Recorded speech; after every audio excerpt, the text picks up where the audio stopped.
So I will now be talking about the Reformation in England. However, before I get to that, I'm not sure if you were able to hear the rain outside. If you can, I apologize for that, but I guess it is very fitting for the country that I will be discussing right now. Other than that, let's get straight to it. The English Reformation took place in 16th century England, when the Church of England broke away from the authority of the Pope and the Roman Catholic Church.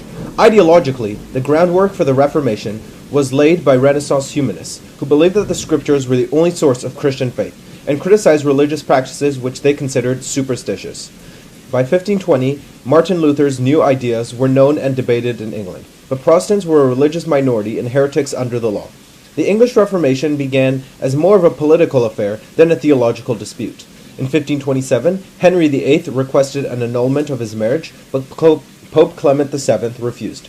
In response, the Reformation Parliament passed laws abolishing papal authority in England and declared Henry to be the head of the Church of England. Final authority in doctrinal disputes now rested with the monarch. Though a religious traditionalist himself, Henry relied on Protestants to support and implement his religious agenda. The theology and liturgy of the Church of England became markedly Protestant during the reign of Henry's son, Edward VI, largely along lines laid down by Archbishop Thomas Cranmer. Under Mary I, Roman Catholicism was restored, and England was briefly under papal jurisdiction. The Elizabethan religious settlement reintroduced the Protestant religion, but in a more moderate manner. Nevertheless, disputes over the structure, theology, and worship of the Church of England continued for generations. The English Reformation is generally considered to have concluded during the reign of Elizabeth I, but scholars also speak of a long Reformation, stretching into the 17th and 18th centuries. This time period included the violent disputes over religious manifested in the English Civil Wars and the execution of Charles I. After the Stuart Restoration, the Church of England remained the established church, but a number of nonconformist churches now existed, whose members suffered various civil disabilities until these were removed many years later. A substantial but dwindling minority of people from the late 16th to early 19th century remained Roman Catholics in England. Their church remained illegal until the Relief Act of 1829. England began the 16th century as a Roman Catholic nation. Roman Catholicism taught that repentant people could cooperate with God towards their salvation by performing good works. God's grace was given through the 7 sacraments: baptism, confirmation, marriage, holy orders, anointing of the sick, penance, and the Eucharist. The Eucharist was celebrated during the Mass, the central act of Roman Catholic worship. In this service, a priest consecrated bread and wine to become the body and blood of Christ through transubstantiation. The Church taught that in the name of the congregation, the priest offered to God the same sacrifice of Christ on the cross that provided atonement for the sins of humanity. The Mass was also an offering of prayer by which the living could help souls in purgatory. While penance removed the guilt attached to sin, Roman Catholicism taught that a penalty still remained. It was believed that most people would end their lives with these penalties unsatisfied and would have to spend time in purgatory. Time in purgatory could be lessened through indulgences and prayers for the dead, which were made possible by the communion of the saints. Lollardy anticipated some Protestant teachings, derived from the printings of John Wycliffe, a 14th century theologian and Bible translator. Lollardy stressed the primacy of Scripture and emphasized preaching over the Eucharist, holding the latter to be but a memorial. Though persecuted and much reduced in numbers and influenced by the 15th century, Lollards were receptive to Protestant ideas. Renaissance humanists, such as Erasmus, John Colet, and Thomas More, called for a return back to the sources of Christian faith, the Scriptures as understood through textual and linguistic scholarship, and want to make the Bible available in the local language. Humanists criticized superstitious practices and clerical corruption, while emphasizing inward piety over religious ritual. Some of the early Protestant leaders went through a humanist phase before embracing the new movement. The Protestant Reformation was initiated by Martin Luther, and by the early 1520s his views were known and disputed in England. The main plank of Luther's theology was justification by faith alone, rather than by good works. In this view, God's unmerited favor is the only way for humans to be justified. It cannot be achieved or earned by righteous living. In other words, justification is a gift from God received through faith. If Luther was correct, then the Mass, the sacraments, charitable acts, prayer to saints, prayers for the dead, pilgrimage, and the veneration of relics do not mediate divine favor. To believe otherwise would be superstition at best and idolatry at worst. Early Protestants portrayed Roman Catholic practices such as confession to priests, clerical celibacy, and requirements to fast and keep vows as burdensome and spiritually oppressive. Not only did purgatory lack any biblical basis according to Protestants, but the clergy were also accused of leveraging the fear of purgatory to make money from prayers and masses. Roman Catholics countered that justification by faith alone was a license to sin. The publication of William Tyndale's English New Testament in 1526 helped to spread Protestant ideas. Printed abroad and smuggled into the country, the Tyndale Bible was the first English Bible to be mass-produced, and there were probably 16,000 copies in England by 1536. Tyndale's translation was highly influential, forming the basis of all later English translations. An attack on Roman Catholic teachings, Tyndale's translation included an epilogue explaining Luther's theology of justification by faith, and many translation choices were designed to undermine Roman Catholic teachings.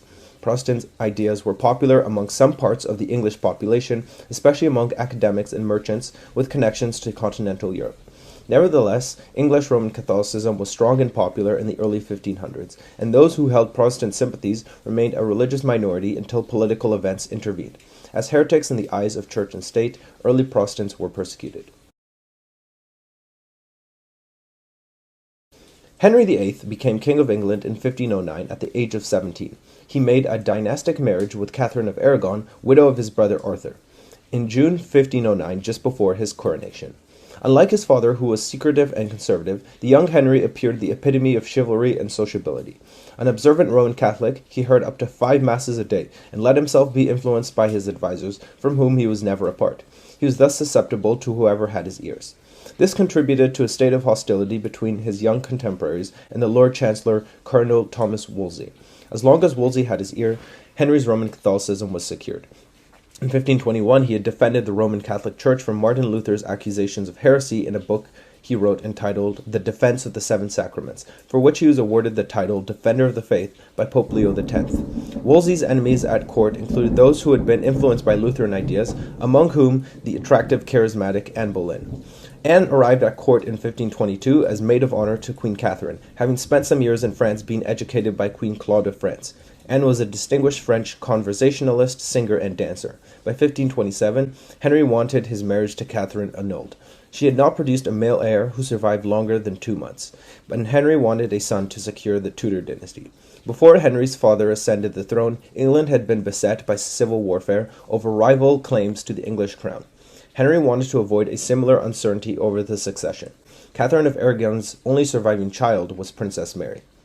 Henry claimed that the lack of a male heir was because his marriage was blighted in the eyes of God. Catherine had been his late brother's wife, and it was therefore against biblical teachings for Henry to have married her in the first place, and a special dispensation from Pope Julius II had been needed to allow the wedding in the first place. Henry argued that the marriage was never valid because the biblical prohibition was part of an unbreakable divine law, and even popes could not dispense with it.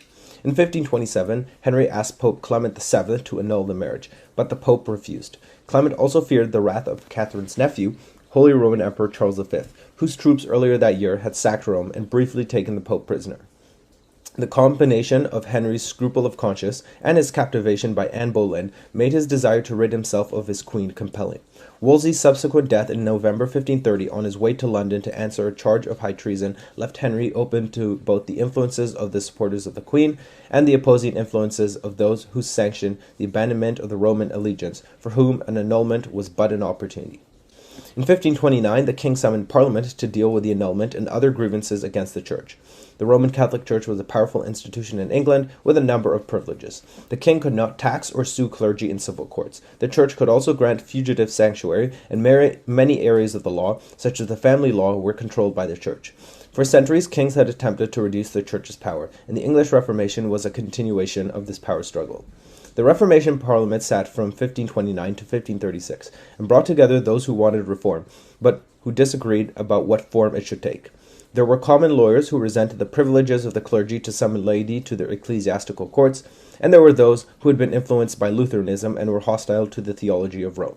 Henry's chancellor, Thomas More, successor to Wolsey, also wanted reform. He wanted new laws against heresy. Lawyer and Member of Parliament Thomas Cromwell saw how Parliament could be used to advance royal supremacy over the Church and further Protestant beliefs. Initially, Parliament passed minor legislation to control ecclesiastical fees, clerical pluralism, and sanctuary. In the matter of the annulment, no progress seemed possible. The Pope seemed more afraid of Emperor Charles V than of Henry. Anne, Cromwell, and their allies wished simply to ignore the Pope, but in October 1530, a meeting of clergy and lords advised that Parliament could not empower the Archbishop of Canterbury to act against the Pope's prohibition. Henry thus resolved to bully the priests. By 1532, Cromwell was responsible for managing government business in the House of Commons.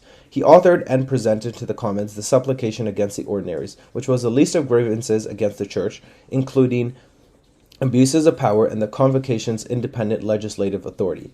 After passing the Commons, the supplication was presented to the King as a petition for reform on the 18th of March. On the 26th of March, the Act in Conditional Restraint of Annates mandated the clergy pay no more than 5% of their first year's revenue to Rome. On the 10th of May, the king demanded of the Convocation that the Church renounce all authority to make laws. On the 15th of May, the Convocation renounced its authority to make canon law without royal assent, the so-called submission of the clergy. The next day, More resigned as Lord Chancellor, and this left Cromwell as Henry's chief minister.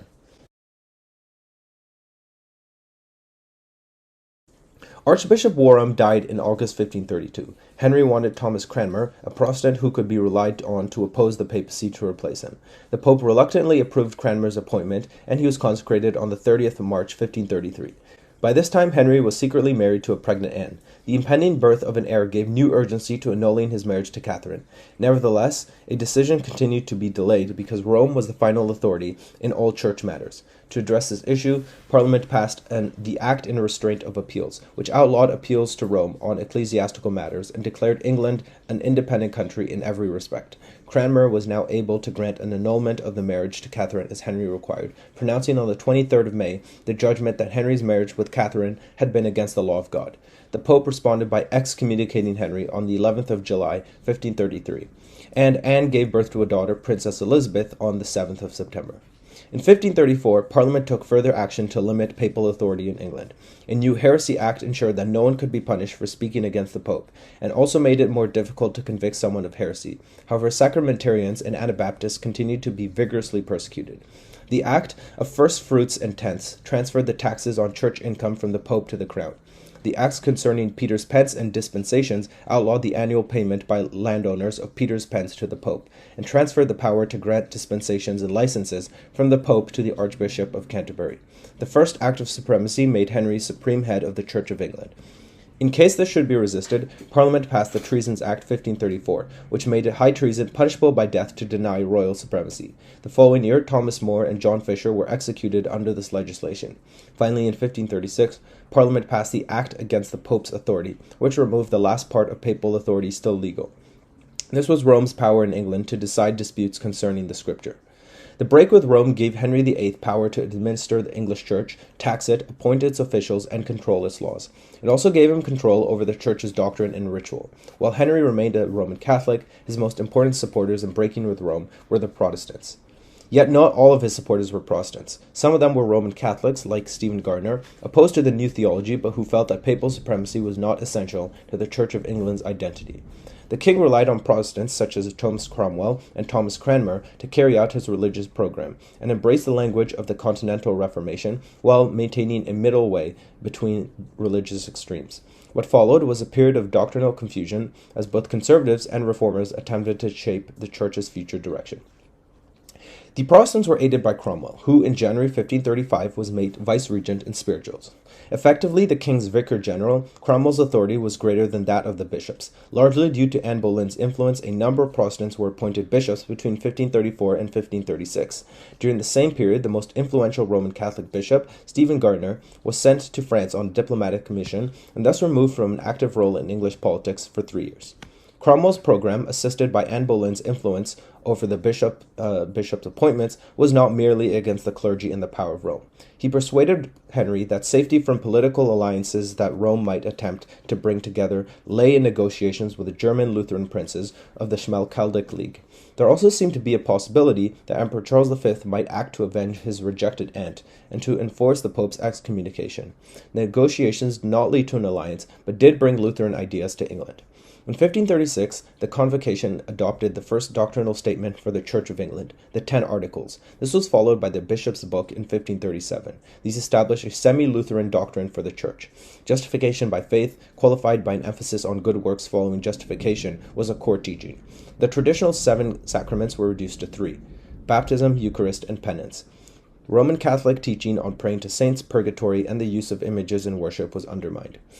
In August 1536, the same month that the 10 Articles were published, Cromwell issued a set of royal injunctions to the clergy. Minor feast days were changed into normal work days, including those celebrating a church's patron saint, and most feasts during harvest time. The rationale was also economic, as too many holidays were leading to a loss of productivity. In addition, Protestants considered feast days to be examples of superstitions. Clergy were to discourage pilgrimages and instruct the people to give it to the poor rather than make offerings to images. The clergy were also ordered to place Bibles in both English and Latin in every church for the people to read. In July 1538, the statues of Our Lady of Walsingham, Our Lady of Ipswich, and other Marian images were burned at Chelsea on Cromwell's orders. In September, Cromwell issued a second set of royal injunctions ordering the destruction of images to which pilgrimage offerings were made, the prohibition of lighting votive candles before the image of saints, and the preaching of sermons against the veneration of images and relics. Afterwards, the shrine and bones of Thomas Becket, considered by many to have been martyred in defense of the Roman Catholic Church's liberties, were destroyed at Canterbury Cathedral. For Cromwell and Cranmer, a step in the Protestant agenda was attacking monasticism, which was associated with the doctrine of purgatory.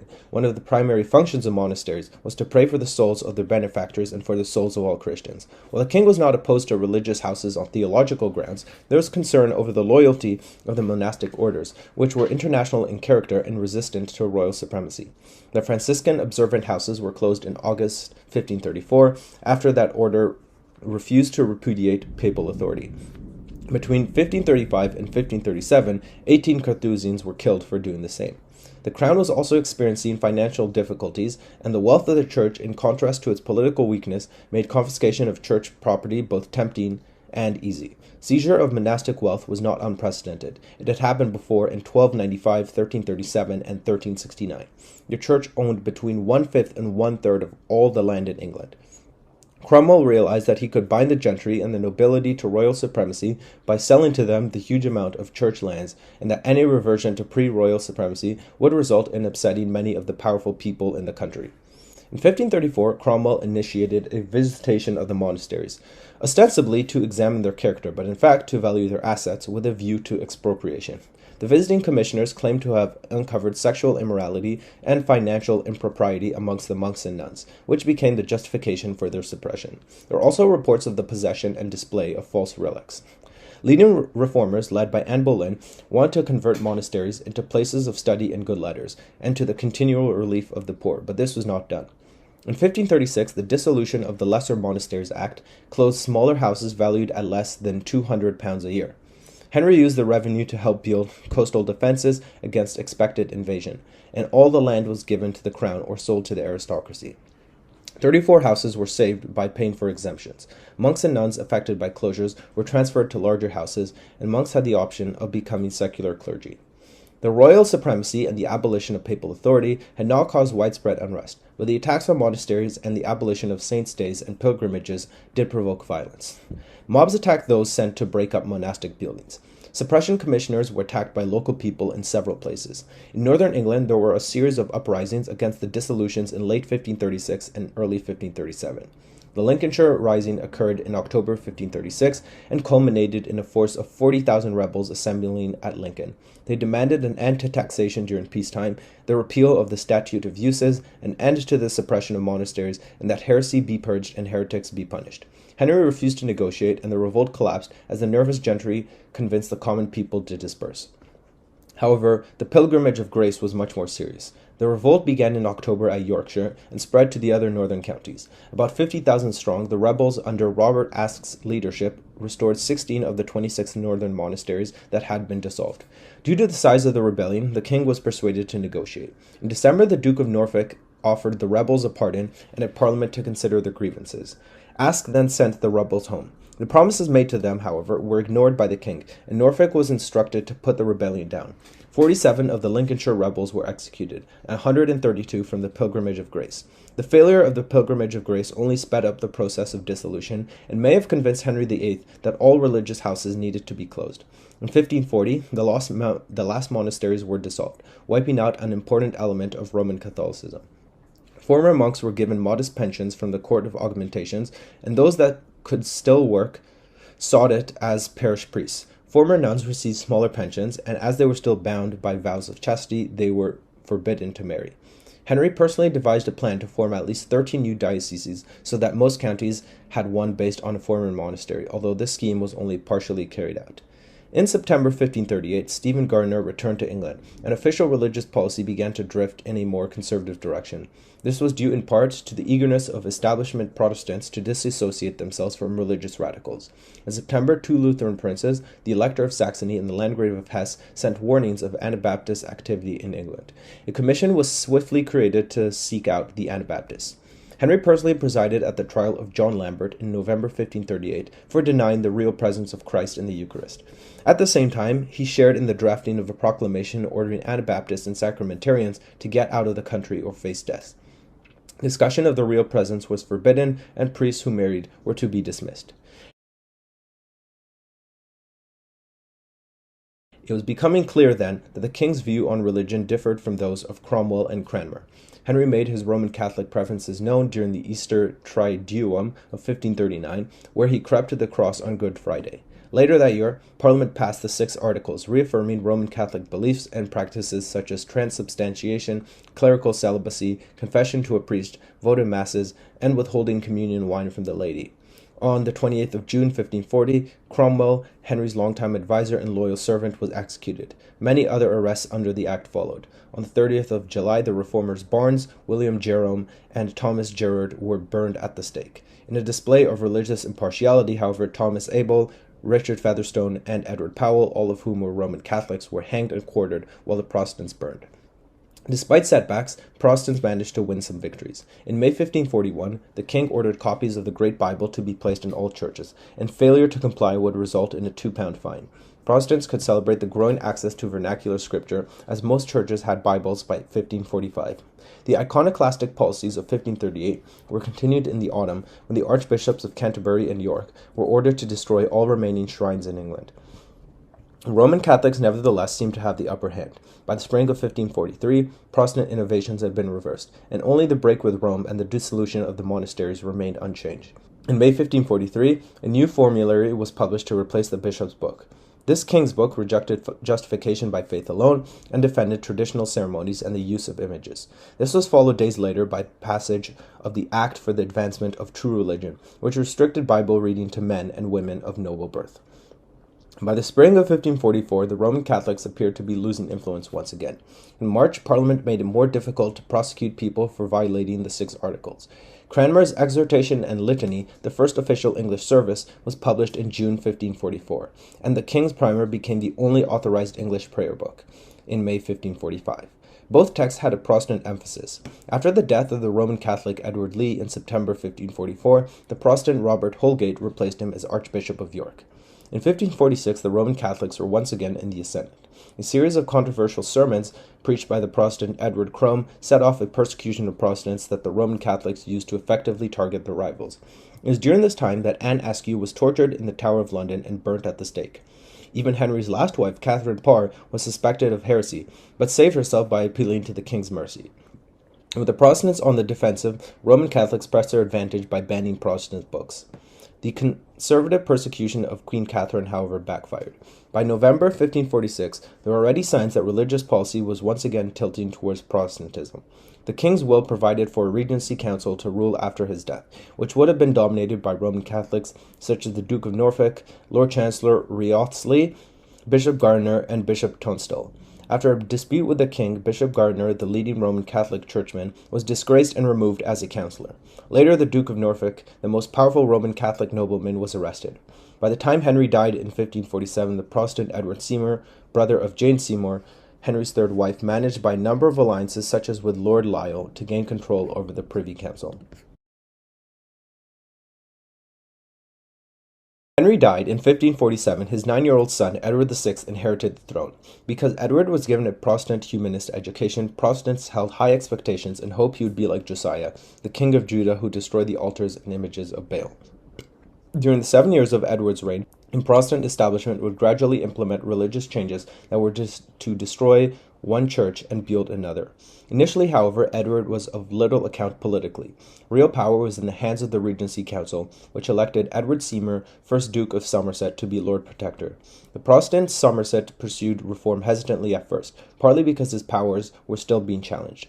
The 6 Articles remained the law of the land, and a proclamation was issued on the 24th of May, reassuring the people against any innovations and changes in religion. Seymour and Cranmer did plan to further the reformation of religion. In July, a book of homilies was published, from which all clergy were to preach from on Sundays. The homilies were explicitly Protestant in their content, condemning relics, images, rosary beads, holy waters, palms, and other Roman Catholic superstitions. It also directly contradicted the King's Book by teaching, "We be justified by faith only, freely and without works." Despite objections from Gardiner, who questioned the legality of bypassing both Parliament and the Convocation, justification by faith had been made a central teaching of the Church of England. In August 1547, 30 commissioners, nearly all Protestants, were appointed to carry out a royal visitation of England's churches. The royal injunctions of 1547, issued to guide the commissioners, were borrowed from Cromwell's 1538 injunctions but revised to be more radical. Church processions, one of the most dramatic and public aspects of the traditional liturgy, were banned.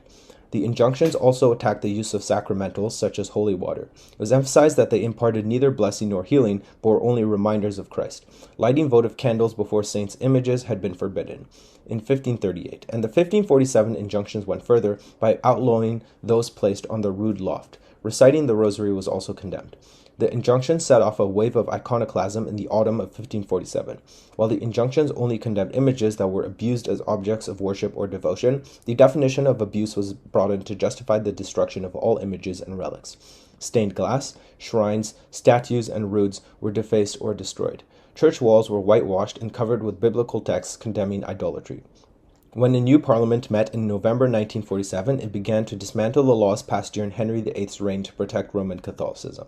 The Act of 6 Articles was repealed, decriminalizing denial of the real physical presence of Christ in the Eucharist. The old heresy laws were also repealed, allowing free debate on religious questions. In December, the Sacrament Act allowed the laity to receive communion under both kinds, the wine as well as the bread. This was opposed by Roman Catholics, but welcomed by Protestants. The second year of Edward's reign was a turning point for the English Reformation. Many people identified the year 1548, rather than the 1530s, as the beginning of the English Church's schism from the Roman Catholic Church. On the 18th of January, the Privy Council abolished the use of candles on Candlemas, ashes on Ash Wednesday, and palms on Palm Sunday. On the 21st of February, the Council explicitly ordered the removal of all church images. On the 8th of March, a royal proclamation announced a more significant change, the first major reform of the Mass and of the Church of England's official Eucharistic theology. The Order of the Communion was a series of English exhortations and prayers that reflected Protestant theology and were inserted into the Latin Mass. A significant departure from tradition was that individual confession to a priest, long a requirement before receiving the Eucharist, was made optional and replaced with a general confession said by the congregation as a whole. The effect on religious custom was profound, as a majority of lay people, not just Protestants, most likely ceased confessing their sins to their priests. By 1548, Cranmer and other leading Protestants had moved from the Lutheran to the Calvinist position on the Eucharist. Significant to Cranmer's change of mind was the influence of Strasbourg theologian Martin Bucer. The shift can be seen in the communion order's teaching on the Eucharist. Lay people were instructed that when receiving the sacrament, they spiritually eat the flesh of Christ, an attack on the belief in the real bodily presence of Christ in the Eucharist. The communion order was incorporated into the new prayer book, largely unchanged. That prayer book and liturgy, the Book of Common Prayer, was authorized by the Act of Uniformity 1549. It replaced the several regional Latin rites then in use with an English language liturgy. Authored by Cranmer, this first prayer book was a temporary compromise with Roman Catholics. It provided Protestants with a service free from what they considered superstition, while maintaining the traditional structure of the Mass. The cycles and seasons of the church year continued to be observed, and there were texts for daily matins, morning prayer, mass, and evensong, evening prayer. In addition, there was a calendar of saints' feasts with collects and scripture readings appropriate for the day. Priests still wore vestments, and many of the services were little changed. Baptism kept a strongly sacramental character, including the blessing of water in the baptismal font, promises made by godparents making the sign of the cross on the child's forehead and wrapping it in a white chrism cloth. The confirmation and marriage services followed the Sarum rite. There were also remnants of prayer for the dead and the Requiem Mass, such as the provision for celebrating a Holy Communion at a funeral. Nevertheless, the first Book of Common Prayer was a radical departure from the Roman Catholic worship, in that it eliminated almost everything that had until then been central to Eucharistic piety. Communion took place without any elevation of the consecrated bread and wine. The elevation had been the central moment of the old liturgy because it was attached to the idea of real presence. In addition, the prayer of consecration was changed to reflect Protestant theology. While the medieval canon of the Mass explicitly identified the priest's action at the altar with the sacrifice of Christ, the prayer book broke the connection by stating the Church's offering of thanksgiving in the Eucharist was not the same as Christ's sacrifice on the cross. Instead of the priest offering the sacrifice of Christ to God the Father, the assembled offered their praises and thanksgiving. The Eucharist was now to be understood as merely a means of partaking in and receiving the benefits of Christ's sacrifice. There were other departures from tradition. At least initially, there was no music because it would take time to replace the Church's body of Latin music. Most of the liturgical year was simply bulldozed away, and the only major feasts of Christmas, Easter, and Whitsun, along with a few biblical saints' days, and only 2 Marian feast days, the Purification and the Annunciation. The Assumption, Corpus Christi, and other festivals were removed. In 1549, Parliament also legalized clerical marriage, something already practiced by some Protestants, including Cranmer, but considered an abomination by Roman Catholics. Enforcement of the new liturgy did not always take place without a struggle. In the West Country, the introduction of the Book of Common Prayer was the catalyst for a series of uprisings through the summer of 1549. There were similar upheavals elsewhere, from the West Midlands to Yorkshire. The Prayer Book rebellion was not only in reaction to the Prayer Book. The rebels demanded a full restoration of Roman Catholicism. In East Anglia, however, the rebellions lacked a Roman Catholic character. Kett's rebellion in Norwich blended Protestant piety with demands for economic reforms and social justice. The insurrections were put down only after considerable loss of life. Somerset was blamed and was removed from power in October. It was wrongly believed by both the Roman Catholics and Protestants that the Reformation would be overturned. Succeeding Somerset as de facto regent was John Dudley, 1st Earl of Warwick, newly appointed Lord President of the Privy Council. Warwick saw further implementation of the reforming policy as a means of gaining Protestant support and defeating his Roman Catholic rivals. From that point on, the Reformation proceeded apace. Since the 1530s, one of the obstacles to Protestant reform had been the bishops, bitterly divided between a Roman Catholic majority and a Protestant minority. This obstacle was removed in 1550 and 1551 when the episcopate was purged of Roman Catholics. The newly enlarged and emboldened Protestant episcopate turns its attention to ending efforts by Roman Catholic clergy to counterfeit the Popish Mass through loopholes in the 1549 Prayer Book. The Book of Common Prayer was composed during a time when it was necessary to grant compromises and concessions to Roman Catholics. This was taken advantage of by Roman Catholic priests who made the new liturgy as much like the old one as possible, including elevating the Eucharist. To attack the Mass, Protestants began demanding the removal of stone altars. Bishop Ridley launched a campaign in May 1550 when he commanded that all altars would be replaced with wooden communion tables in his London diocese. Other bishops throughout the country followed his example, but there was also resistance. In November 1550, the Privy Council ordered the removal of all altars in an effort to end all of the disputes. While the prayer book used the term altar, Protestants preferred a table because at the Last Supper, Christ instituted the sacrament at a table. The removal of altars was also an attempt to destroy the idea that the Eucharist was Christ's sacrifice. In March 1550, a new ordinal was published that was based on Martin Bucer's own treatise on the form of ordination. While Bucer had provided for only one service for all 3 orders of clergy, the English ordinal was more conservative and had separate services for deacons, priests, and bishops. The 1549 Book of Common Prayer was criticized by Protestants both in England and abroad for being too susceptible to Roman Catholic reinterpretation. Shifts in Eucharistic theology between 1548 and 1552 also made the prayer book unsatisfactory. During that time, English Protestants achieved a consensus, rejecting any real bodily presence of Christ in the Eucharist. Some influential Protestants, such as Vermigli, defended Zwingli's symbolic view of the Eucharist. Less radical Protestants such as Bucer and Cranmer advocated for a spiritual presence in the sacrament. Cranmer himself had already adopted receptionist views on the Lord's Supper. In April 1552, a new Act of Uniformity authorized a revised Book of Common Prayer to be used in worship by the 1st of November. This new prayer book removed many of the Roman Catholic elements in the 1549 prayer book, resulting in a more Protestant liturgy.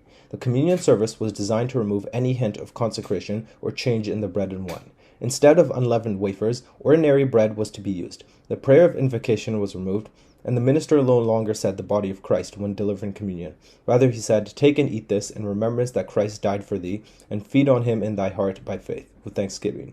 Christ's presence in the Lord's Supper was a spiritual presence. In the new prayer book, the last vestiges of prayers for the dead were removed from the funeral service.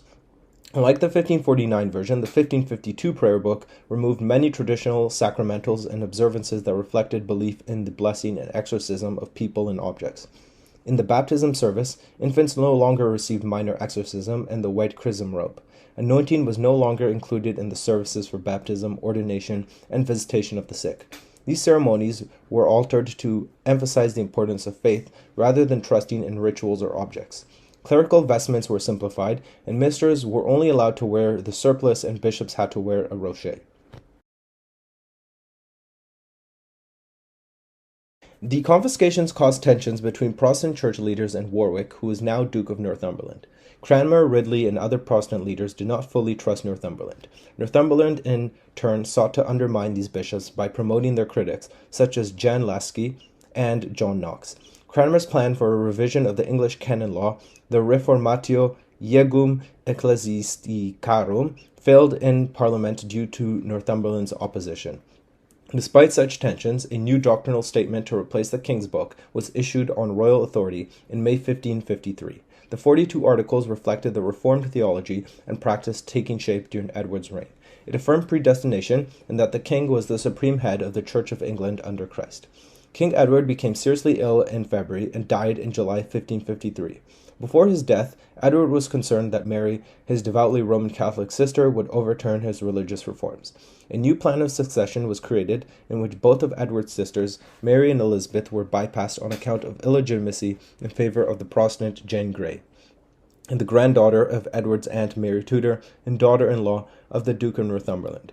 This new succession violated the Third Succession Act of 1544 and was widely seen as an attempt by Northumberland to stay in power. Northumberland was unpopular due to the church confiscations, and support for Jane collapsed. On the 19th of July, the Privy Council proclaimed Mary the Queen to the acclamation of the crowds in London.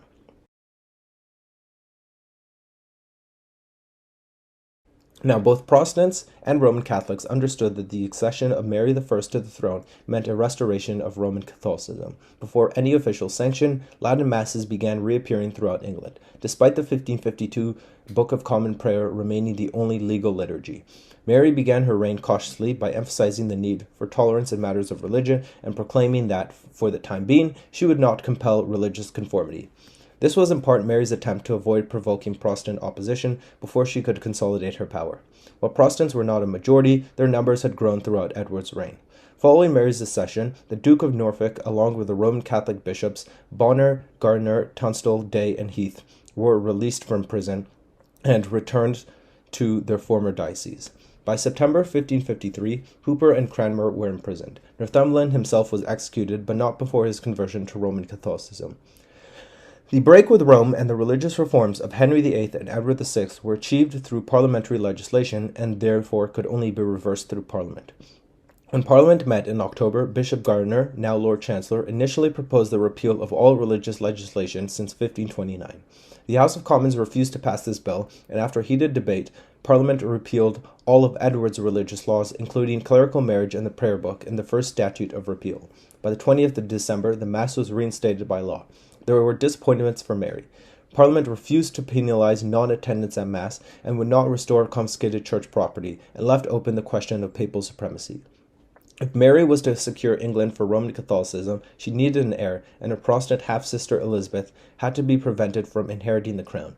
On the advice of her cousin Charles V, Holy Roman Emperor, she married his son Philip II of Spain in 1554.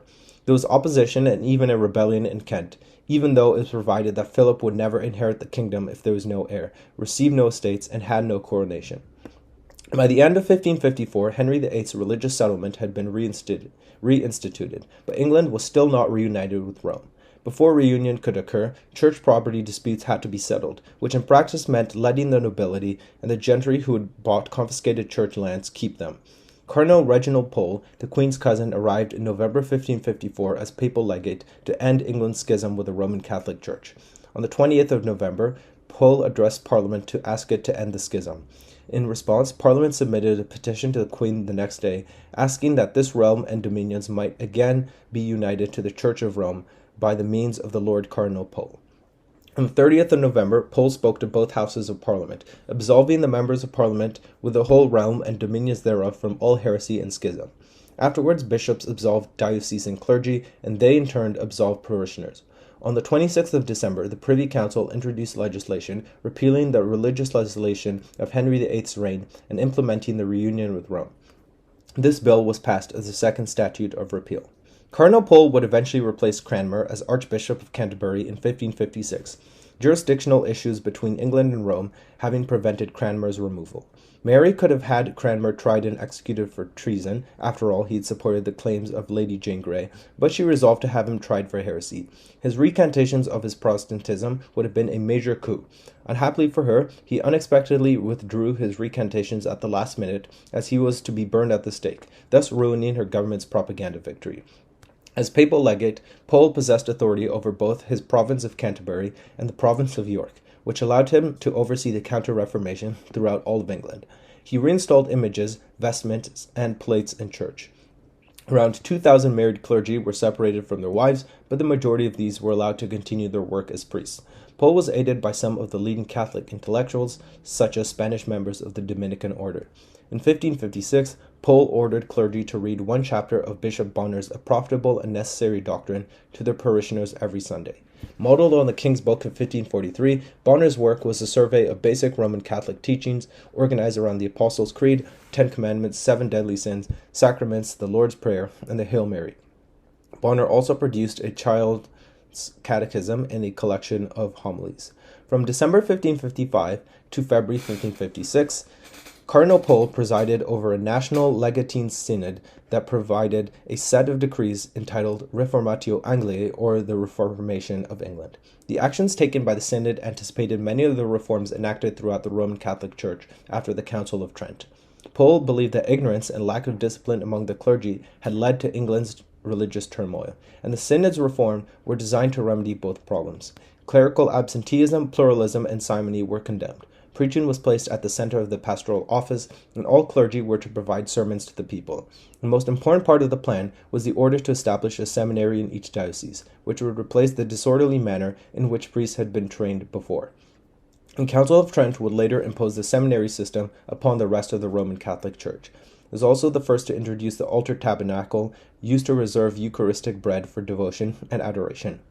Mary did what she could to restore church finances and land taken in the reigns of her father and brother. In 1555, she returned to the church the first fruits and tenths revenue. But with these new funds came the responsibility of paying the pensions of ex-religious. She restored 6 religious houses with her own money, notably Westminster Abbey for the Benedictines and Sion Abbey for the Virginians. However, there were limits to what could be restored. Only 7 religious houses were refounded between 1555 and 1558, although there were plans to reestablish more. Of the 1,500 ex-religious still living, only about 100 resumed monastic life, and only a small number of chantries were refounded. Re-establishments were hindered by the changing nature of charitable giving. A plan to re-establish Grey Friars in London was prevented because its buildings were being occupied by Christ's Hospital, a school for orphan children.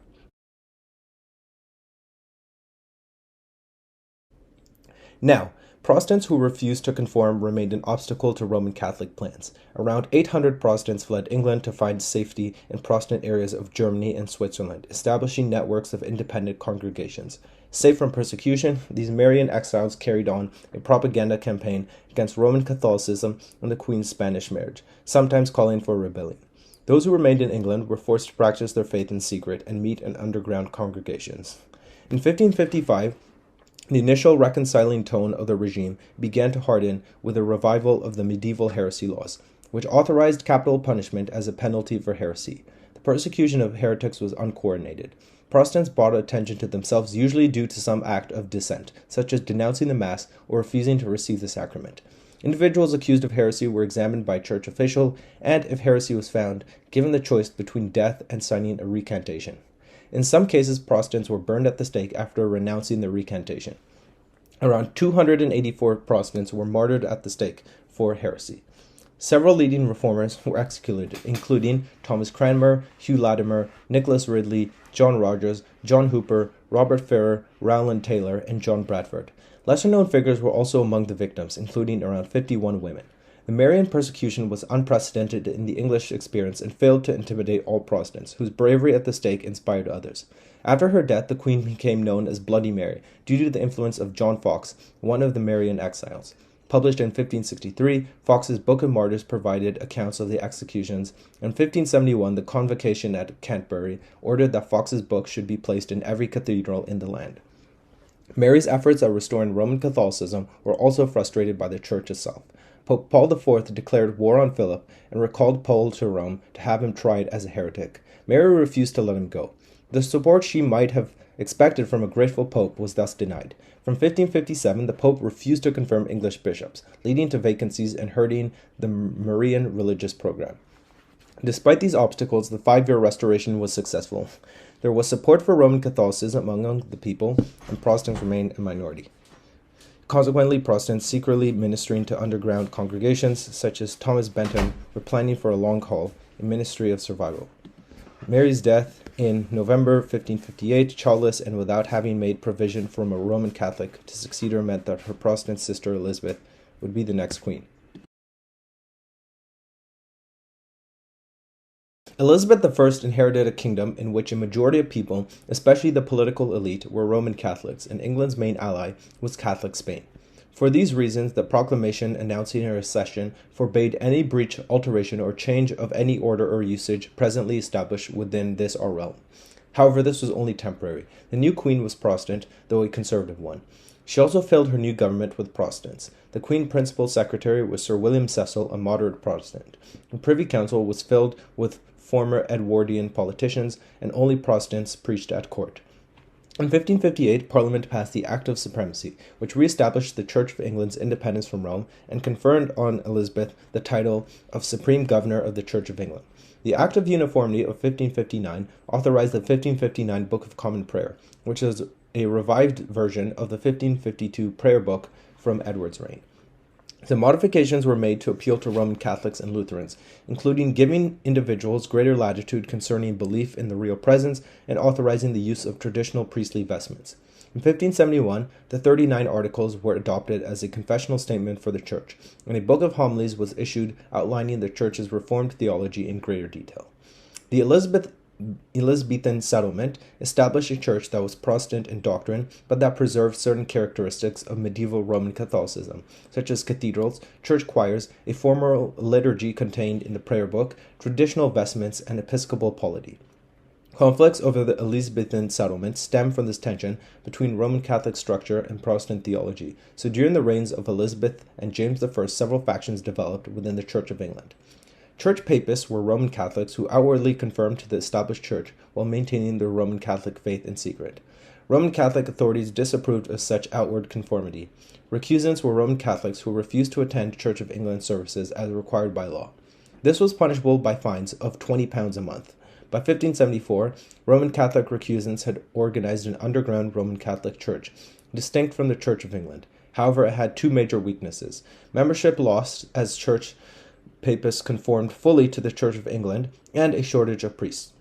Between 1574 and 1603, 600 Roman Catholic priests were sent to England. The influx of foreign-trained Roman Catholic priests, the unsuccessful revolt of the Northern Earls, the excommunication of Elizabeth, and the discovery of the Ridolfi plot all contributed to a perception that Roman Catholicism was treasonous.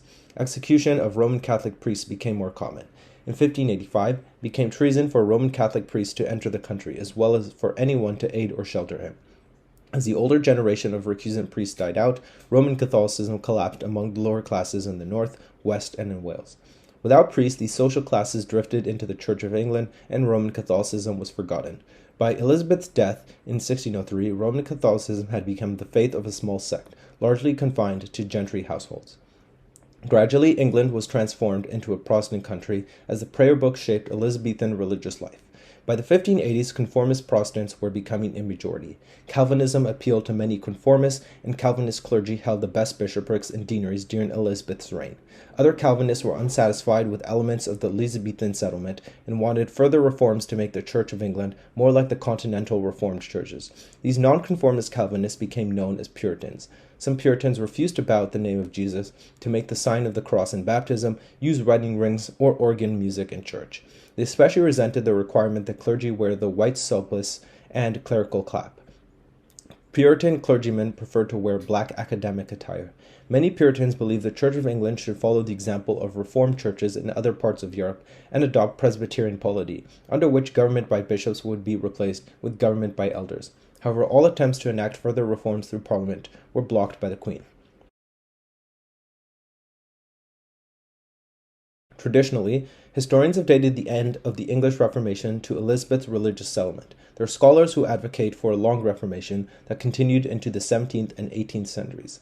During the early Stuart period, the Church of England's dominant theology was still Calvinism, but a group of theologians associated with Bishop Lancelot Andrewes disagreed with many aspects of the Reformed tradition, especially its teaching on predestination.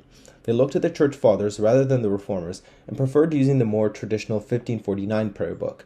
Due to their belief in free will, this new faction is known as the Arminian Party, but their high church orientation was more controversial. James I tried to balance the Puritan forces within his church with followers of Andrewes, promoting many of them at the end of his reign. During the reign of Charles I, the Arminians were ascendant and closely associated with William Laud, the Archbishop of Canterbury from 1633 to 1645. Laud and his followers believed the Reformation had gone too far and launched a beauty of holiness counter-revolution, wishing to restore what they saw as a lost majesty in worship and lost dignity for the sacerdotal priesthood. Laudianism, however, was unpopular with both Puritans and Anglican conformists, who viewed the high church innovations as undermining forms of worship which they had grown used to. The English Civil War resulted in the overthrow of Charles I, and a Puritan-dominated Parliament began to dismantle the Elizabethan Settlement. The Puritans, however, were divided among themselves and failed to agree on an alternative religious settlement. A variety of new religious movements appeared, including Baptists, Quakers, Ranters, Seekers, Diggers, Muggletonians, and Fifth Monarchists. The restoration of the monarchy in 1660 allowed for the restoration of the Elizabethan settlement as well, but the Church of England was fundamentally changed. Many Puritans were unwilling to conform and became dissenters. Now outside the established church, the different strands of the Puritan movement evolved into separate denominations: Congregationalists, Presbyterians, and Baptists. After the Restoration, Anglicanism took shape as a recognizable tradition. From Richard Hooker, Anglicanism inherited a belief in the positive spiritual value in ceremonies and rituals, and for an unbroken line of succession from the medieval church to the Church of England. From the Arminians, it gained a theology of episcopacy and an appreciation for liturgy. From the Puritans and Calvinists, it inherited a contradictory impulse to assert the supremacy of Scripture and preaching.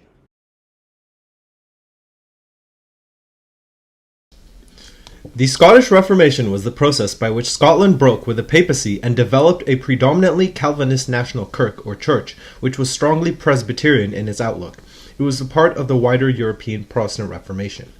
From the 1520s, the ideas of Martin Luther began to have influence in Scotland, with Lutheran literature circulating in the East Coast burghs. In 1525, Parliament banned their importation. In 1528, the nobleman Patrick Hamilton, who had been influenced by Lutheran theology while at the universities of Wittenberg and Marburg, became the first Protestant martyr in Scotland, and he was burned at the stake for heresy outside St. Salvator's College at St. Andrews. Hamilton's execution inspired more interest in the new ideas. The Archbishop of St. Andrews was warned against any further such public executions. After entering his personal reign in 1528, James V avoided pursuing the major structural and theological changes to the Church undertaken by Henry VIII in England. In exchange for his loyalty to Rome, he was able to appoint his many illegitimate children and favorites to office in the Church, particularly David Beaton, who became a cardinal in 1538, and Archbishop of St. Andrews in 1539. James increased crown revenues by heavily taxing the Church, taking £72,000 in 4 years. The results of such appointments and taxation undermined both the status and finances of the Church. The Church was also divided by jurisdictional disputes between Gavin Dunbar, Archbishop of Glasgow, and James Beaton, Archbishop of St. Andrews, until his death in 1539. As a result, in 1536, the first provincial church council called since 1470, failed to achieve major reforms or a united front against heresy. After the execution of Patrick Hamilton, the Crown prosecuted some men, and a small number of executions followed in the 1530s and 1540s, but there was no systematic persecution, as the king was not interested in wide-scale bloodletting. An increasing number of lairds and nobles began to favor reform.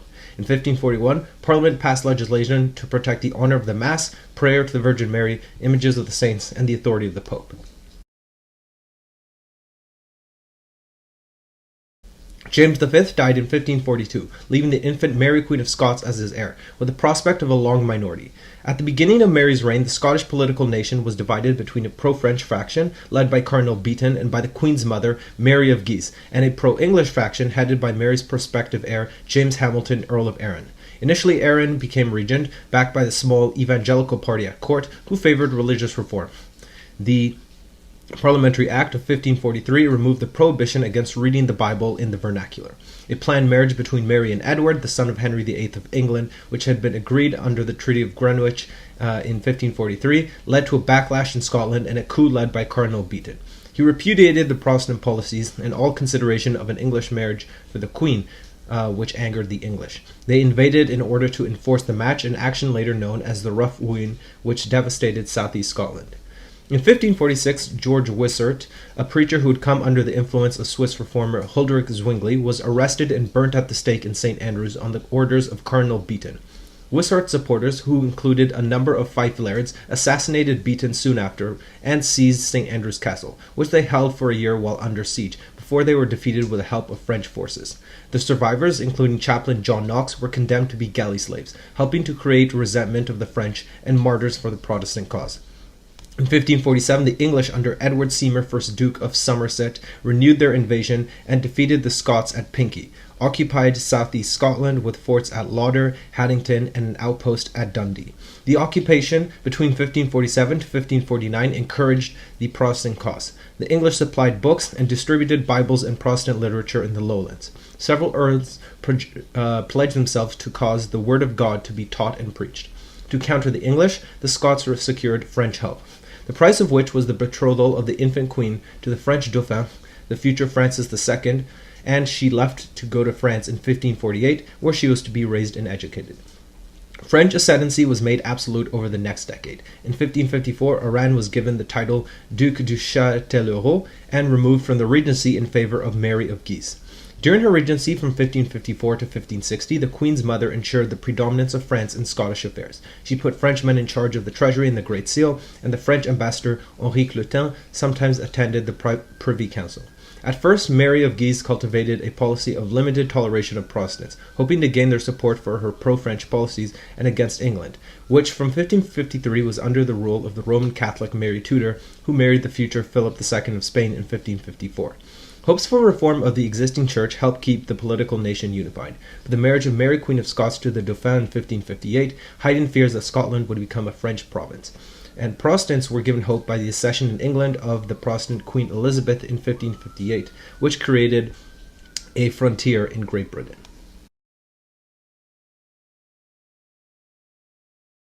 The Roman Catholic Church responded to some of the criticisms being made against it. John Hamilton, Archbishop of St. Andrews, instigated a series of provincial councils, modeled on the contemporaneous Council of Trent. In 1548, attempts were made to eliminate concubinage, clerical pluralism, clerical trading, and non-residence, and to prohibit unqualified people from holding church offices. Further, the clergy were enjoined to scriptural reflection, and bishops and parsons instructed to preach at least 4 times a year. Monks were to be sent to university, and theologians appointed for each monastery, college, and cathedral. But in 1552, it was acknowledged that little had been accomplished. Attendance at Mass was still rare. Protestantism, meanwhile, continued to expand in this period and became more distinct from those who wanted reform within the existing church. Protestants began to develop a series of privy kirks, or secret churches, whose members increasingly turned away from the existing church structures. Their organization was sufficient in 1555 for Knox to return to Scotland. He administered a Protestant communion and carried out a preaching tour of the privy kirks. He urged the members to reject Nicodemism, by which they held Protestant convictions but attended Roman Catholic services. Despite being offered protection by the Earl of Argyll, he returned to Geneva in 1556. In the absence of a leading clerical figure, the leadership of the movement was taken by the few nobles who had embraced Protestantism, and a new generation that included Argyll's son, Lord Lorne, the illegitimate son of the late King James V, Lord James Stuart, and Lord John Erskine. 1st of January, the anonymous beggar's summons was posted on the doors of friaries, threatening friars with eviction on the grounds that their property belonged to the genuine poor.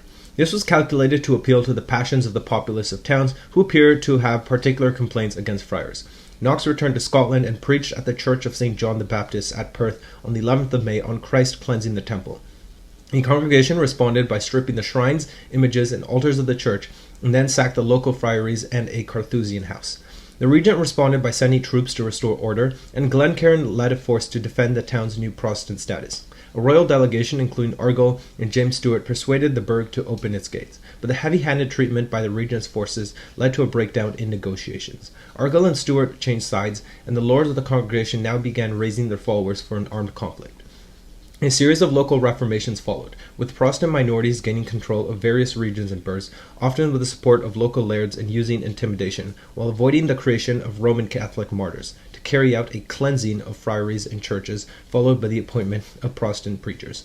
Such reformations occurred in conservative Aberdeen and the ecclesiastical capital of St. Andrews, together with other eastern ports. In June, Mary of Guise responded by dispatching a French army to St. Andrews to restore control, but it was stopped by superior numbers at Coupar-Muir and forced to retreat. Edinburgh fell to the Lords in July, and Mary moved her base to Dunbar. However, the arrival of French reinforcements of 1,800 men forced the Lords onto the defensive, and they abandoned the capital. The Lords appealed for help from England and Mary from France.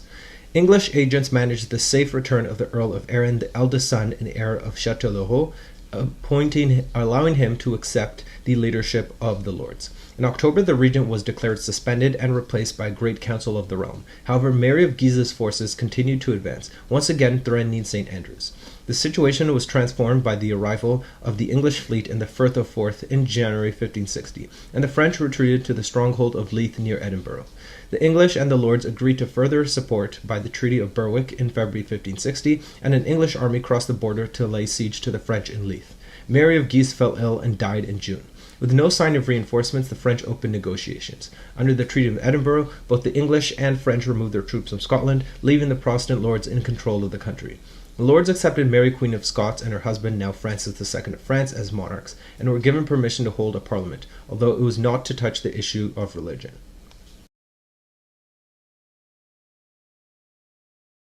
The Scottish Parliament met in Edinburgh on the 1st of August 1560, and ignoring the provisions of the Treaty of Edinburgh, on the 17th the Parliament approved a Reformed Confession of Faith, and on the 24th of August it passed 3 acts that abolished Roman Catholicism in Scotland. Under these, all previous acts not in conformity with the Reformed Confession were annulled. The sacraments were reduced to 2, baptism and communion, to be performed by Reformed preachers alone. The celebration of the Mass was made punishable by a series of penalties, and papal jurisdiction in Scotland was repudiated. The Queen declined to endorse the acts that Parliament had passed, and the new Kirk existed in a state of legal uncertainty. The Lords had intended Parliament to consider a Book of Reformation, which they had commissioned and was largely the works of Knox. However, they were unhappy with the document and established a committee of 6 Johns, including John Knox, John Wyndham, John Spottiswoode, John Willock, John Douglas, and John Rowe, to produce a revised version. The result of the delay was that the document, known as the First Book of Discipline, was considered not by the full Parliament, but only by a thinly attended convention of nobles and about 30 lairds in January 1561, and then only approved individually. The book promised a program of parish-based reformation that would use the resources of the old Roman Catholic Church to pay for a network of ministers, a parish-based school system, university education, and poor relief. However, this proposal for the use of church wealth was rejected. Instead, an Act of Council kept 2/3 of the Roman Catholic Church's assets in the hands of its existing holders, while the remaining third was divided between the Crown and the reformist measure. The educational program was abandoned, ministers remained poorly paid, and the church was underfunded. The Scots Confession was produced by Knox and 5 colleagues in just 4 days. Its structure parallels that of the Apostles' Creed, with 25 chapters based around themes of the Father, Son, Church, and Consummation. It remained the standard of the Kirk until it was replaced by the Westminster Confession, negotiated with English parliamentary allies during the English Civil War, and adopted by the Kirk in 1647. The confession was very strongly Calvinist in tone and emphasized the inscrutable providence of God who had determined all things, and stressed the extreme depravity of mankind who deserved eternal damnation and the mercy of God in selecting a portion of humanity for salvation through grace alone. It denied transubstantiation but retained the real presence in the Eucharist. It largely avoided negative condemnations of Roman Catholicism, focusing on setting out the new faith in simple language. In 1581, as part of a reaction to the perceived threat of Roman Catholicism, the court signed a King's or negative confession, probably commissioned by James VI, that much more harshly denounced Roman Catholicism. The Reformation saw a complete transformation of religious observance. In the place of the many holy days and festivals of the Roman Catholic Church and the occasional observance of the Mass, the single surviving holy day was Sunday, and regular attendance and participation was required of the people. Latin was abandoned in favor of the local language. Congregational psalm singing replaced the elaborate polyphony of trained choirs. An emphasis was put on the Bible and the sermon, which is often longer than an hour, although many parishes which had no minister would have only a reader service of psalms, prayers, and Bible readings. The Geneva Bible was widely adopted. Protestant preachers fleeing Marian persecutions in England had brought with them Edward VI's Second Book of Common Prayer, which was commanded by the lords of the congregation. Knox too initially supported it. However, before leaving Geneva and with the encouragement of Calvin, he had written his own Book of Common Order, and it was this that was printed and approved by the General Assembly of 1562. Enlarged, it was reprinted with a confession and the Psalms in meter in 1564, and it remained the standard until it was replaced by the Westminster Directory in 1643. A Gaelic translation of the Book of Common Order was produced in 1563, which was the very first book printed in Gaelic, but there would be no Gaelic Bible until the 18th century. The first Book of Discipline envisioned the establishment of reformed ministers in each of the approximately 1,080 parishes. By 1574, there were just over 1,000. These were mainly concentrated in the south of East. In the Highlands, there were shortages, and very few spoke the Gaelic of the local population. The universities were unable to supply sufficient trained ministers over a generation, and many, over three-quarters in 1574, were holders of the junior post of readers rather than qualified ministers. The bulk of these were former Roman Catholic clergy. The untidy system of 13 medieval dioceses was to be replaced by 10 more rational districts, each to be overseen by a superintendent. This plan was complicated by the conversion of 3 bishops to Protestantism, who were allowed to remain in their posts. Few superintendents were appointed, and temporary commissioners were nominated to fill the gaps. In 1576, when the General Assembly considered the structure of the Kirk, it recognizes 5 offices: archbishops, bishops, superintendents, commissioners, and visitors. Beside these posts was a system of church courts of Kirk sessions and presbyteries, which dealt with discipline and administration. Some local sessions had existed before 1560. Moderators emerged in 1563, but the presbytery only emerged in 1580. By the 1590s, Scotland was organized into about 50 presbyteries with about 20 ministers in each. Above them stood a dozen or so of synods, and at the apex the General Assembly. The system of Kirk sessions gave considerable power within the new Kirk to local lairds, who were able to take on the dignity and authority of an elder. In the 1560s, the majority of the population was probably still Roman Catholic, and the Kirk would find it difficult to penetrate the Highlands and Islands, but began a gradual process of conversion and consolidation that, compared with reformations elsewhere, was conducted with little persecution. The monasteries were not dissolved, but allowed to die out with their monks, and before 1573 no holders of benefices were turned out, even for refusing to conform. The focus on the parish church at the center of worship meant the abandonment of much of the complex religious provision of chapelries, monasteries, and cathedrals, which basically were allowed to decay.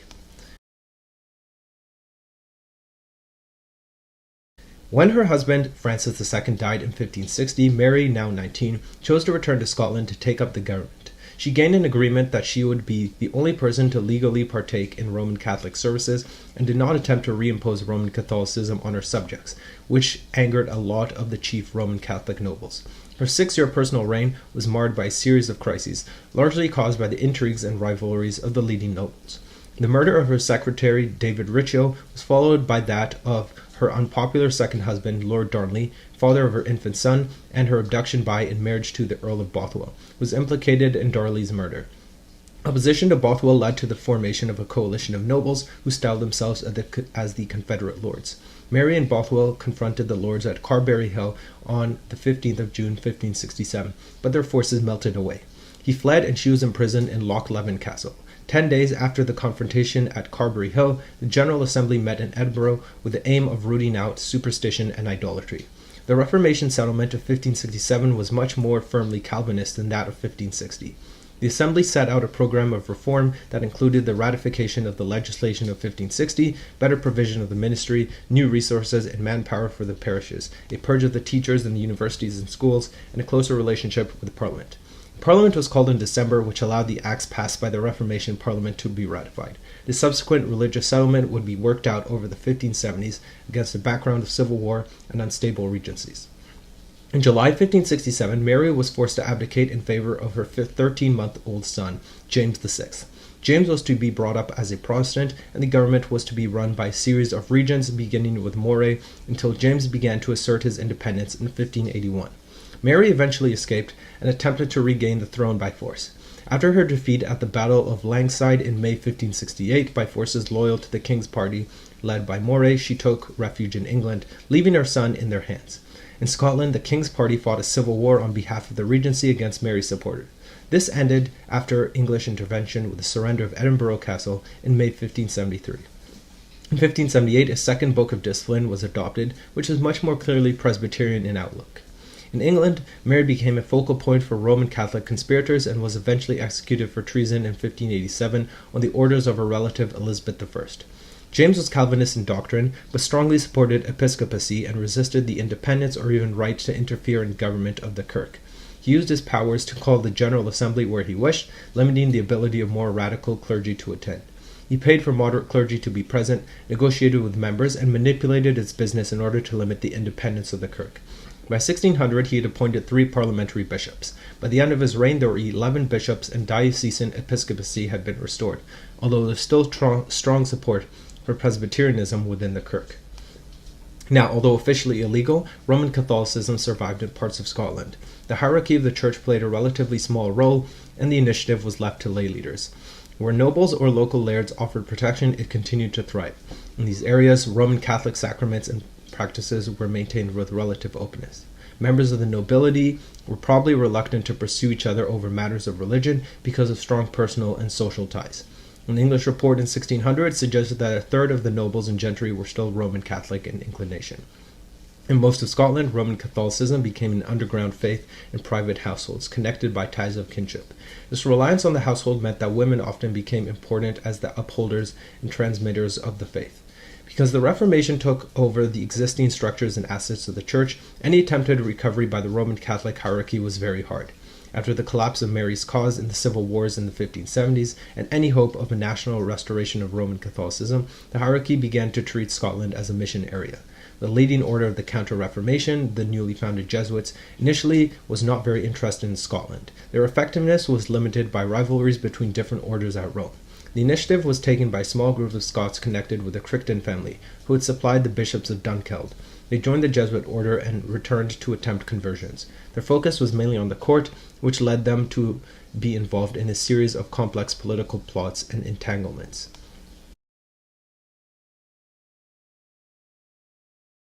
The Reformation resulted in major changes in Scottish society. These included a desire to plant a school in every parish and major reforms of the university system. The Kirk discouraged many forms of plays, as well as poetry that was not devotional in nature. Scotland's ecclesiastical art paid a heavy toll as a result of the Reformation iconoclasm. Native craftsmen and artists turned to secular patrons, resulting in the flourishing of Scottish Renaissance painted ceilings and walls. The Reformation revolutionized church architecture, with new churches built and existing churches adopted for Reformed services, particularly by placing the pulpit centrally in the church, as preaching was at the center of worship. The Reformation also had a severe impact on church music, with song schools closed down, choirs disbanded, music books and manuscripts destroyed, and organs removed from churches. These were replaced by the congregational singing of psalms, despite attempts of James VI to refound the song schools and choral singing. Women gained new educational possibilities, and religion played a major part in the lives of many women. But women were also treated as criminals through prosecutions for scolding, prostitution, and witchcraft. Scottish Protestantism was focused on the Bible, and starting in the later 17th century, there would be efforts to stamp out popular activities which are viewed as superstitious or frivolous. The Kirk became the subject of national pride, and many Scots saw their country as a new Israel. The Reformation in Ireland was a movement for the reform of religious life and institutions that was introduced into Ireland by the English administration at the behest of King Henry VIII of England. His desire for an annulment of his marriage was known as the King's Great Matter. In passing the Acts of Supremacy in 1534, the English Parliament confirmed the King's supremacy over the Church in the Kingdom of England. His challenge to papal supremacy resulted in the breach with the Roman Catholic Church. By 1541, the Irish Parliament had agreed to the change in status of the country from that of a lordship to that of the Kingdom of Ireland. Unlike similar movements for religious reform on the continent of Europe, the various phases of the English Reformation as it developed in Ireland were largely driven by changes in government policy, to which public opinion in England gradually accommodated itself. In Ireland, however, the government's policy was not embraced by the public, and the majority continued to adhere to Roman Catholicism. Norman and English monarchs used the title Lord of Ireland to refer to the Irish conquest dating from the Norman invasion of Ireland. In passing the Crown of Ireland Act in 1542, the Irish Parliament granted Henry, by his command, a new title, the King of Ireland. The state was renamed the Kingdom of Ireland. The king desired this innovation because the lordship of Ireland had been granted by the papacy, and technically he held the lordship in fief from the Pope. As Henry had been excommunicated in 1533 and again in 1538, he worried that his title could be withdrawn by his overlord, the Pope. Henry also arranged for the Irish Parliament to declare him the head of the Church in Ireland. The main instrument of state power in the establishment of the state church in the new Kingdom of Ireland was the Archbishop of Dublin, George Browne. He was appointed by the king upon the death of the incumbent, though without the approval of the Pope. A archbishop arrived in Ireland in 1536. The reforms were continued by Henry's successor, Edward VI of England. Henry's sanctions on outspoken Roman Catholics and Lutherans differed. Roman Catholics loyal to the Holy See were to be persecuted as traitors, while Lutherans, who were much rare in Ireland, were to be burnt at the stake as heretics. He promulgated the Six Articles Act in 1539. The dissolutions in Ireland followed a very different course from those in England and Wales. There were around 400 religious houses in Ireland in 1530, many more relative to the population and material wealth than in England and Wales. Now, very differently from the situation in England, in Ireland, the houses of friars had flourished in the 15th century, attracting popular support and financial endowments, and undertaking many ambitious building schemes and maintaining a regular conventual and spiritual life. They constituted around half of the total number of religious houses. Irish monasteries, by contrast, had experienced a catastrophic decline in numbers, such that by the 16th century it appears that only a minority maintained the daily religious observance of the divine office. Henry's direct authority as Lord of Ireland and from 1541 as King of Ireland only extended to the area of the Pale immediately around Dublin. From the late 1530s, his administrators temporarily succeeded in persuading some clan chiefs to adopt his policy of surrender and regrant, including the adoption of his state religion. Nevertheless, Henry was determined to carry through a policy of dissolution in Ireland, and 1537 introduced legislation into the Irish Parliament to legalize the closure of monasteries. The process faced considerable opposition and only 16 houses were suppressed. Henry remained resolute, however, and from 1541, as part of the Tudor conquest of Ireland, he continued to press for the area of successful dissolution to be extended. For the most part, this involved making deals with local lords, under which monastic property was granted away in exchange for oaths of allegiance to the new Irish crown, and consequently Henry acquired little, if any, of the wealth of the Irish houses. By the time of Henry's death in 1547, around half of the Irish monastic houses had been suppressed, but many houses of friars continued to resist dissolution until well into the reign of Elizabeth I. Henry's son, Edward VI of England, formally established Protestantism as the state religion, which was as much a religious matter as his father's Reformation had been political. His reign only lasted for 6 years, and his principal reform, the Act of Uniformity 1549, had much less impact in Ireland than in England. He abolished the crime of heresy in 1547. During his reign, attempts were made to introduce Protestant liturgy and bishops to Ireland. These attempts were met with hostility from within the church, even by those who had previously conformed. In 1551, a printing press was established in Dublin, which printed a Book of Common Prayer in English. Henry's and Edward's efforts were reversed by Queen Mary I of England, who had always been Roman Catholic. When she became queen, she imposed Roman Catholicism by the First and Second Statute of Repeal of 1553 and 1555. When some episcopal sees in Ireland became vacant, clerics loyal to Rome were chosen by Mary with the approval of the Pope. In other cases, bishops in possession of dioceses that had been appointed by her father without the approval of the Pope were deposed. She arranged for the Act of Supremacy to be repealed in 1554 and also revived the Heresy Acts. In turn, it was agreed that the former monasteries would stay dissolved so as to preserve the loyalty of those who had sinfully bought monastic lands, by an act passed in 1555 and the agreement of Pope Julius III. In Ireland, Mary started the first planned wholesale plantation of settlers from England that ironically soon came to be associated with Protestantism. In 1554, she married Philip, Prince of Asturias, who in 1558 became the King of Spain. Philip and Mary were also granted a papal bull in 1555 by Pope Paul IV to reconfirm their status as the Roman Catholic King and Queen of the new Kingdom of Ireland. Mary's Protestant half-sister, Queen Elizabeth I, succeeded in having Parliament pass another Act of Supremacy in 1559. The Act of 1534 had declared the English crown to be the only supreme head on earth of the Church of England, in place of the Pope. Any act of allegiance to the papacy was considered treasonous because the papacy claimed both spiritual and political power over its followers.